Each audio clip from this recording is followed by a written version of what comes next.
Tiniyak ni Sharif Agwak Vice Mayor Haji Uping Ampatuan na ligtas ang National Highway ng bayan matapos ang pananambang sa mga pulis. Aniya may sapat na tropa ng pamahalaan sa National Highway at ligtas ito sa mga biyahero. Padre de pamilya nasawi sa pamamaril sa Dato Dinsinswat, Maguindanao del Norte kahapon. Biktima kinilalang si Romnick Martin na taga Dinaig proper. Lalaki nasawi ng barilin sa boundary area ng barangay Sapakan, Mama Sapano at Rajabuayan sa Maguindanao del Sur kagabi. Kinilala ng PNP ang biktima na si alias Abdul. Mga pulis na nasawi sa Sharif Agwak ambush, inilibing na kahapon ang kanilang mga kamag-anak alinsunod sa kulturang Islam. Dasal ng kanilang pamilya sana mahuli, makulong at mapanagot ang mga may sala.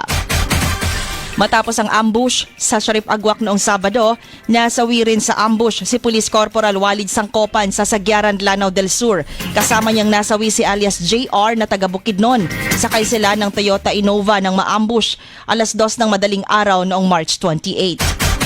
Ngayong ginugunita ng Simbahang Katoliko ang Semana Santa, hiniling ni Pro 12 Regional Director Brigadier General Arnold Argente sa lahat ng mga pulis sa Soc-Sargen Region na alalahanin ang mensahe ng pagpapahirap, pagkamatay at muling pagkabuhay ni Jesus.